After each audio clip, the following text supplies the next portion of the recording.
বাংলাদেশে বিভিন্ন জায়গায় শুনতে পাচ্ছি, বিশেষ করে সামাজিক মাধ্যমে তারা বলছে আমরা তো কলকাতা বইমেলায় যেতেই চাইনি। আবার আমাদের এখানকার লোকজন বলছে আমরা তো বাংলাদেশকে আমন্ত্রণই জানাইনি। কোনটা ঠিক? কিন্তু তারাও তো সিদ্ধান্তহীনতায় ভুগছে। তারা কোনো চিঠিই দিল না আমাদের। এবার তারা চিঠি দিলে আমরা দিতাম কি দিতাম না সেটা অন্য প্রশ্ন। সেটা আমরা তখন হয়তো আমাদের রাজ্য সরকার বা কেন্দ্রীয় সরকারের কাছ থেকে পারমিশন নিত। মানে পাকিস্তানি অথরের বই এখানে বিক্রি হবে না, এটা তো হতে পারে না। তোমার আরেকটা মারাত্মক কাজ, ওরা সাংঘাতিক কাজ করে, যেটা আমাদের এখানে হয়নি, আঞ্চলিক ভাষার অভিধান। কোথাও কি মনে হয় বাংলাদেশে প্রকাশকরা বা বাংলাদেশে যারা রয়েছেন তারা এপার প্রান্তের অর্থাৎ ভারতীয় বাংলা সাহিত্য প্রকাশনাকে ভয় পায়? তো ওদের প্রকাশনার একটা অংশ সারাক্ষণ পাইরেসি বই করে, নকল জাল বই করে, এবং ওদের সরকার, মানে যিনি এখন নেই, সে হাসিনার সরকার, সে হাসিনার সরকারও এদের প্যাট্রোনাইজ করছে।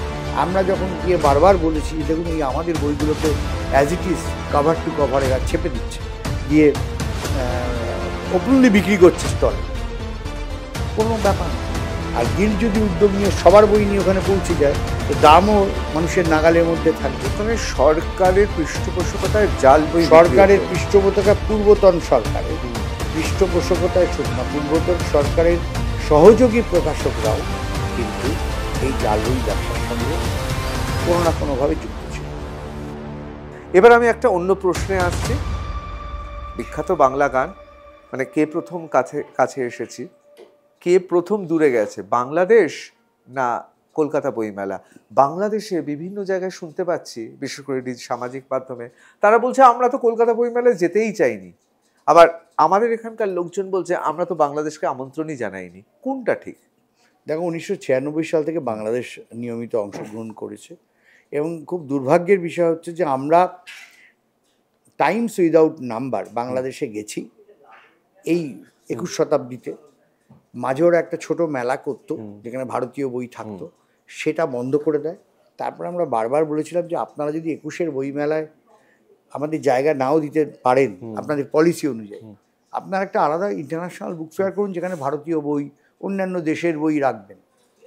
ওরা রাজি হয়, কিন্তু মানে বাস্তবায়িত হয় না বিষয়টা। অদ্ভুত ব্যাপার হচ্ছে যে আমাদের একটা কথা আছে যে যা আমরা হয়তো মনে মনে চাই সেটাই ঘটলো। ওদের ঘটনাক্রম এমন একটা জায়গায় গিয়ে পৌঁছলো, ওখানকার সঙ্গে ভারতের রাজনৈতিক সম্পর্ক, ভূ রাজনৈতিক সম্পর্ক বলতে পারি, তাতে আমাদের কাছে ওদেরকে আমন্ত্রণ জানানোর কোনো উপায় রইল না। আমরা ওদেরকে পরিষ্কার জানালাম যে আপনারা প্রপারলি মানে আমাদের মিনিস্ট্রি অফ এক্সটার্নাল অ্যাফেয়ার্স, পররাষ্ট্র দপ্তরের মাধ্যমে আমাদের কাছে অ্যাপ্লিকেশান আপনারা জমা দিন, এবং সেটাও হতে হবে যেটা বরাবর ওরা করতো, সেটা হচ্ছে ডেপুটি হাই কমিশন কলকাতায় যে রয়েছে। কিন্তু তারাও তো সিদ্ধান্তহীনতায় ভুগছে। তারা কোনো চিঠিই দিল না আমাদের। এবার তারা চিঠি দিলে আমরা দিতাম কি দিতাম না সেটা অন্য প্রশ্ন। সেটা আমরা তখন হয়তো আমাদের রাজ্য সরকার বা কেন্দ্রীয় সরকারের কাছ থেকে পারমিশন নিতে হতো। কিন্তু তারা তো কোনো চিঠিই দেয়নি গিল্ডকে। যদি দিত তখন যেটা হতো। আর কে কি বললো সমাজবাদ হবে এরকম কোনো ব্যাপার নেই। দেখো, সাহিত্যের কোনো সীমারেখা হয় না, এটা আমি বিশ্বাস করি। তুমি আমার মানে পাকিস্তানি অথরের বই এখানে বিক্রি হবে না, এটা তো হতে পারে না। হতেই পারে না। কেন হবে না? অবশ্যই। তো আমাদের হুমায়ুন আহমেদ এখানে যথেষ্ট জনপ্রিয়, হুমায়ুন আজাদ, আখতারুজ্জামান ইলিয়াস, আমি বলতেই যাচ্ছিলাম হ্যাঁ, তারা তো সব, ইমদাদুল হক মিলন, এদের বই এখানে প্রচুর প্রকাশক করেছে। এমনকি আমার পত্রভারতী থেকেও প্রকাশিত হয়েছে। তো সেখানে সেই বইয়ের তো বিক্রি কিছু কম বেশি হয়নি। অনেকে বলে বাংলাদেশের সেই সমস্ত বিদ্বজনেরা, আবার বলে দিচ্ছি বিদ্বজন মানে এখানে ইন্টেলেকচুয়াল বিদ্বজনেরা, আর পশ্চিমবাংলার অনেক বিদ্বজনেরা সত্যি গোটা বিষয়টায় তাদের বোধহয় অন্তরাত্মা কাঁদছে। কি ব্যাপারে? এই যে দুটো দেশের মধ্যে হয়ে গেল, কারণ সংস্কৃতির তো কোনো সীমানা নেই না, সে তো কাঁদছে।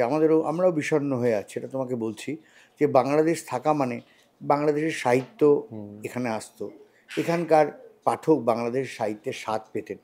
রাজনীতিটা সরিয়ে দাও, বাংলাদেশের প্রকাশনা এমন কিছু বিশেষ ধরনের কাজ করে, যেমন ধরো হাজার বছরের বাংলা ও বাঙালি, অবশ্যই এই যে একটা কাজ করেছে কয়েকটা ভলিউম, অবশ্যই, অবশ্যই। সেই চর্যাপদ থেকে কিভাবে বাংলা ভাষা এগিয়েছে। তাছাড়া ভাষা তাত্ত্বিক বিশ্লেষণ বাংলা ভাষা। এবার তোমার আরেকটা মারাত্মক কাজ, ওরা সাংঘাতিক কাজ করে, যেটা আমাদের এখানে হয়নি, আঞ্চলিক ভাষার অভিধান। ময়মনসিংহের ভাষা, খুলনার ভাষা, চট্টগ্রাম, আমাদের এখানে যেমন পুরুলিয়ার ভাষা, বাঁকুড়ার ভাষা, উত্তরবঙ্গ আলিপুরদুয়ার, মানে আমাদের আলিপুরদুয়ার জলপাইগুড়ির ভাষা আলাদা। তো সেই ভাষাগুলোর যে বৈচিত্র্য, বাংলা সবাই, সেগুলোর জন্য আলাদা অভিধান করা উচিত। সেটা কিন্তু আমাদের এখানে হয়নি। ওরা এরকম প্রচুর কাজ করেছে। সেই কাজগুলো এবারে এখানকার বাঙালি পাবেন না। কোথাও কি মনে হয় বাংলাদেশে প্রকাশকরা বা বাংলাদেশে যারা রয়েছেন তারা এপার প্রান্তের অর্থাৎ ভারতীয় বাংলা সাহিত্য প্রকাশনাকে ভয় পায়? তা না হলে তারা আমাদের জায়গা দিতেন না কেন? অবশ্যই ভয় পান। ভয় পান শুধু নয়, যেটা খুব দুর্ভাগ্যজনকভাবে ওদের প্রকাশনার একটা অংশ সারাক্ষণ পাইরেসি বই করেন, নকল জাল বই করেন, এবং ওদের সরকার, মানে যিনি এখন নেই, সে হাসিনার সরকার, সে হাসিনার সরকারও এদের প্যাট্রোনাইজ করেছে।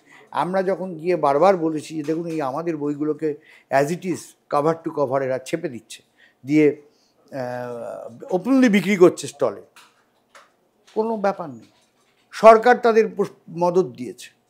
এবং সেই কারণেই ওরা ভয় পায় যে আর আসল বই, এমনি ভারতীয় বই কিন্তু ওখানে বিক্রি হয়, এখনও হচ্ছে, এখান থেকে বই যাচ্ছে, কুরিয়ারে যাচ্ছে, এলসিতে যাচ্ছে, কিন্তু সেটা পার্টিকুলার দোকানে হচ্ছে। যেই মুহূর্তে তুমি বই মেলায় দিয়ে দিচ্ছ বইটাকে, তাহলে সবার সামনে, চোখের সামনে চলে আসছে, কোনো আবদ্ধ জায়গায় থাকছে না। সেইটা হওয়া মানে এই জাল বইয়ের বিক্রেতারা কিন্তু সিঁদুরে মেঘ দেখছে, যাদের জাল বই কেউ আর কিনবে না। আর গিল্ড যদি উদ্যোগ নিয়ে সবার বই নিয়ে ওখানে পৌঁছে যায়, তো দামও মানুষের নাগালের মধ্যে থাকবে। এখন ওখানে ভারতীয়, ধরো আমি তোমাকে একটা উদাহরণ দিচ্ছি, ধরো নিমাই ভট্টাচার্যের মেম সাহেব, এই বইটার ভারতীয় মুদ্রার দাম হচ্ছে 300 টাকা। বাংলাদেশে যারা পাইরেট ছাপছে তারা ওটা 400 টাকা মানে বাংলাদেশ টাকায় বিক্রি করছে। আর এই 300 টাকার অরিজিনাল বইটা যদি বাংলাদেশে যখন এক্সপোর্ট হয়ে যাচ্ছে, ওরা ট্যাক্স চাপিয়ে নিজেদের প্রফিট করেই 300 টাকার নিমাই ভট্টাচার্যের বইটা বিক্রি করছে 700 টাকায়। তাহলে সাধারণ পাঠক কী করবে? সে 400 টাকার জাল বইটাই কিনবে। তার কাছে তো জাল আর অরিজিনালে কি এসে গেল? তা তো বইটা পড়ার নিয়ে কথা, আমি জাস্ট বোঝানোর জন্য বলছি। এইভাবে সুনীল্লা থেকে আরম্ভ করে সব। কিন্তু যেই মুহূর্তে ওখানে একটা বইমেলা হবে, যেখানে সবার বই লোকে নেড়ে ছেড়ে ছেলেমেয়েরা, ওখানকার মানুষরা দেখার সুযোগ পাবে, তখন পরিস্থিতি ঘুরে যাবে। তখন মানুষ আর জাল বই কিনবে না, এবং ভারতীয় বই ওখানে সহজলভ্য এবং সস্তা হয়ে যাবে। তার মানে আপনি বলছেন ওখানে সরকারের পৃষ্ঠপোষকতায় জাল বই, সরকারের পৃষ্ঠপোষকতা, পূর্বতন সরকারের পৃষ্ঠপোষকতায় শুধু না, পূর্বতন সরকারের সহযোগী প্রকাশকরাও কিন্তু এই জাল বই ব্যবসার সঙ্গে কোনো না কোনোভাবে যুক্ত ছিল।